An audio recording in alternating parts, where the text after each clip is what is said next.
पौराणिक कहानियां हम बचपन से ही किताबों और टीवी सीरियलों में देखते आए हैं।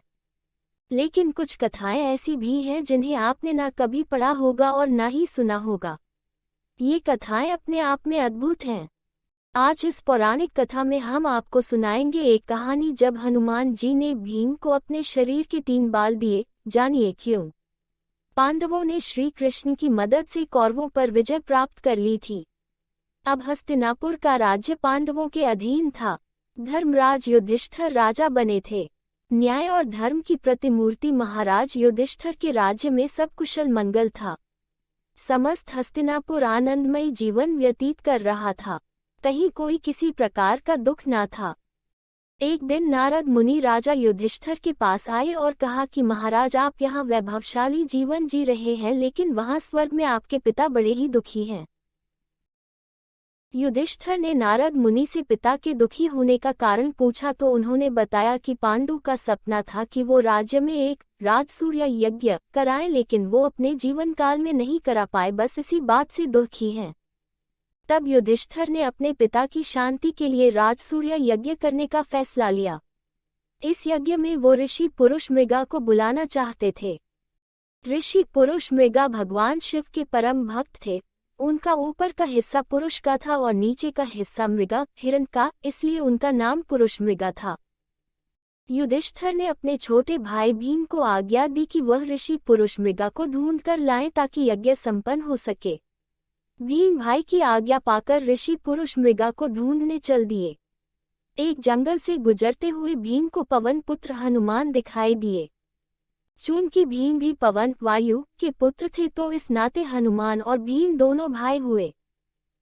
हनुमान जी ने अपने छोटे भाई भीम को अपने शरीर के 3 बाल दिए और कहा, ये बाल तुमको मुसीबत से बचाने में मदद करेंगे। काफी दूर भटकने के बाद भीम ने आखिर ऋषि पुरुष मृगा को ढूंढ ही लिया। वो उस समय भगवान शिव का ध्यान लगाए बैठे थे। भीम ने जब उन्हें राजसूय यज्ञ में चलने की बात कही तो वो तैयार हो गए, लेकिन उन्होंने भीम में सामने एक शर्त रखी। शर्त ये थी कि भीम को हस्तिनापुर ऋषि पुरुष मृगा से पहले पहुंचना था। अगर पुरुष मृगा भीम से पहले हस्तिनापुर पहुंच गए तो वे भीम को खा जाएंगे। अब चूंकि ऋषि पुरुष मृगा का निचला हिस्सा हिरण का था तो वे बहुत तेज दौड़ते थे। भीम ने साहस करके उनकी यह शर्त स्वीकार कर ली। भीम ने तुरंत तेजी से हस्तिनापुर की ओर दौड़ना शुरू कर दिया। भीम ने अचानक पीछे मुड़कर देखा तो पाया ऋषि पुरुष मृगा उनके बिल्कुल नजदीक आ चुके हैं। घबराए हुए भीम को अचानक हनुमान जी द्वारा दिए हुए 3 बालों की याद आई। भीम ने एक बाल जमीन पर फेंक दिया।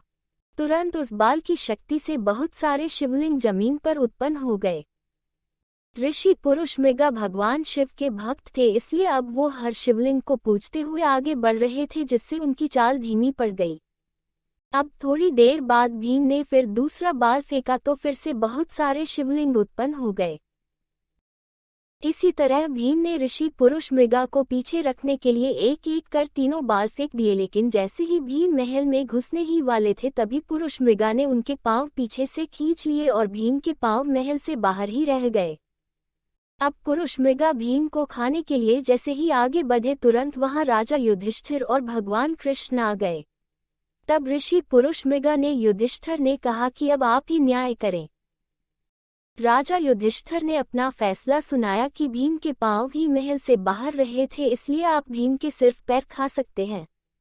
युधिष्ठिर के इस न्याय से पुरुष मृगा बेहद खुश हुए और उन्होंने भीम को जीवन दान दिया। फिर मगुलपूर्वक राजसूय यज्ञ संपन्न हुआ और ऋषि पुरुष मृगा सबको आशीर्वाद देकर फिर से अपने रास्ते पर निकल पड़े।